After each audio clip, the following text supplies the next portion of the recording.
Señal directa.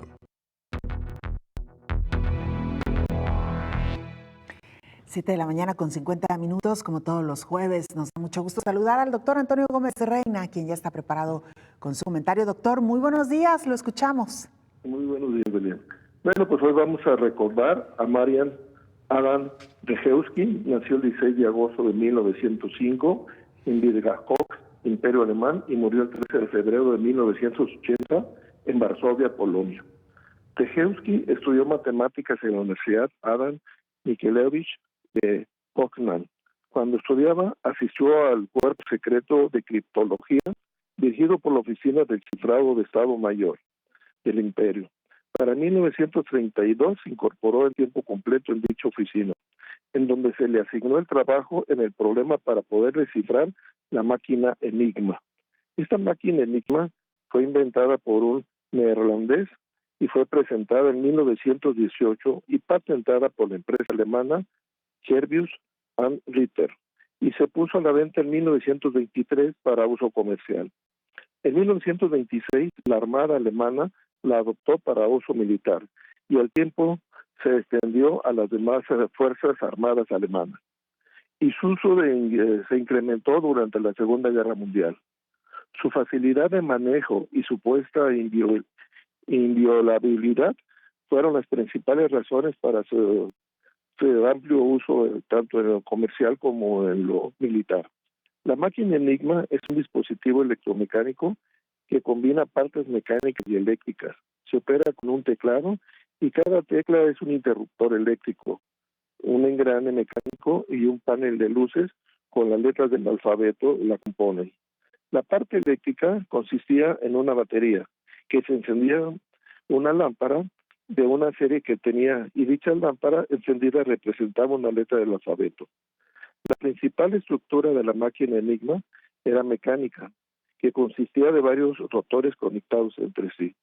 Cada rotor es un disco circular plano con 26 contactos eléctricos en cada cara, uno por cada letra del alfabeto, y cada contacto de un área estaba conectado, cableado a un contacto diferente de la cara contraria. El ejército alemán tenía cableados en diferentes órdenes a las máquinas comerciales, que eran iguales todas. Asimismo, la máquina tenía tres ranuras que alojaban a los rotores que podían ser intercambiados. A través de la historia, el hombre ha tratado de ocultar la información que puede generar estabilidad o poder a personas o grupos, mientras otros hombres han trabajado en descifrar dichos mensajes, generando un sistema que hoy conocemos como criptología. El criptoanálisis básico se ha desarrollado dependiendo del método de cifrado.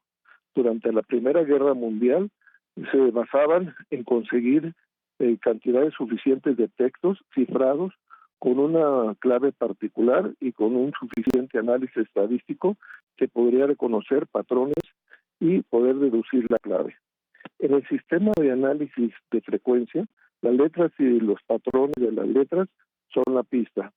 Durante mucho tiempo, los criptógrafos ocultaban las frecuencias, utilizando sustituciones de las letras comunes. Estos textos cifrados y códigos fueron utilizados hacia el año de 1500. A mitad del siglo XV, Alberti inventó una técnica nueva, que se le conoce como cifrado polialfabético. Durante cientos de años se desarrollaron trabajos para poder romper los cifrados polialfabéticos.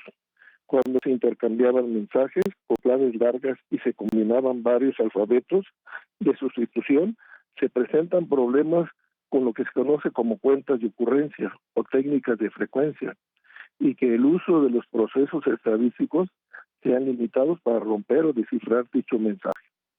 El uso de Enigma, al usar los rotores sustituyendo alfabetos, la máquina Enigma no tenía una longitud de clave obvia y tenía un repertorio que se definía por 25 por 25 por 25, o sea, el número de letras de cada uno de los alfabetos. Estamos hablando de 17.576 alfabetos para sustituir el cambio de los rotores. El esfuerzo por romper los cifrados alemanes empezó en 1929, cuando los polacos interceptaron una máquina Enigma que se mandó de Berlín a Varsovia. Y en esa máquina, Rejewski logró el criptoanálisis, usando matemáticas y estadísticas y descifrando el código. El trabajo con franceses, ingleses y científicos polacos fue fundamental en la guerra contra Adolfo Hitler y cambió la guerra al tener la información que era vital para la vida de millones de personas.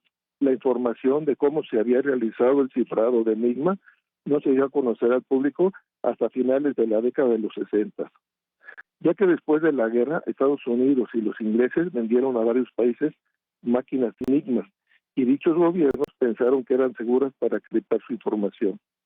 Sabemos que la seguridad de las naciones es vital en el manejo de la información, en su soberanía, economía, política, entre otras actividades. Hoy en nuestro país la información es ambigua. Quizás entre gobierno y ciudadanos el lenguaje está criptado, ya que la información no se hace pública, ni en tiempo ni en forma. Y aparte de eso, la información cambia en diferentes niveles. ¿Ha escuchado de casualidad la expresión "yo tengo otros datos"? El colmo de los colmos lo hemos encontrado aquí en Jalisco. Resulta que la Comisión Estatal del Agua, para evitar que se dieran a conocer la contaminación del río Santiago, contrató a la Universidad Autónoma de San Luis Potosí en el 2009 y no a la Universidad de Guadalajara. Y resulta que el periodista José Toral descubre que los resultados de la gran contaminación del río Santiago se guardaron por 10 años en la Comisión Estatal del Agua de Jalisco.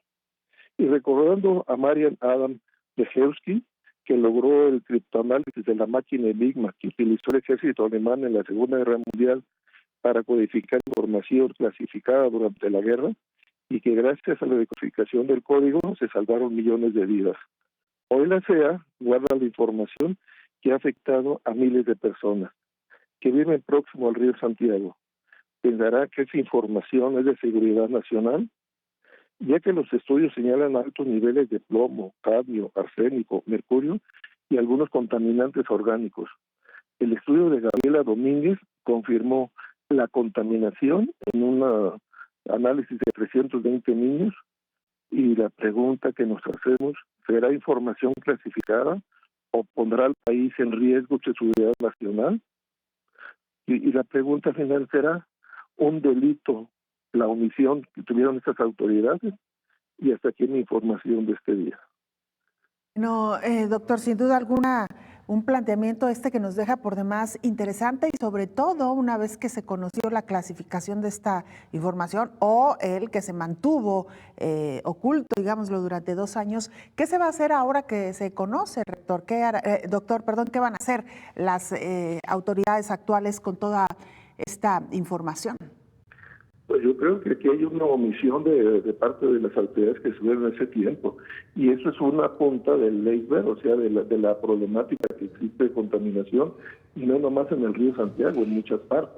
Entonces, mucha de la información que se guarda y se mantiene oculta, muchas veces hemos solicitado nosotros información a través de transparencia, y como dice José María Maravell, que es un sociólogo español y que fue uno de los principales en hacer las leyes de derechos de acceso a la información, él establece que muchos gobiernos guardan tanta la clasificación que producen más daño guardarla que generarla. Claro. Y cuando hemos pedido información dicen, es que es información clasificada. Y esta información clasificada, la pregunta es, ¿esta será información clasificada? ¿Pone en riesgo a la nación o pone en riesgo de muerte a miles de niños o cientos de personas? Así es. Doctor, como siempre, un gusto saludarlo y escucharlo. Muy buenos días. Muy buenos días.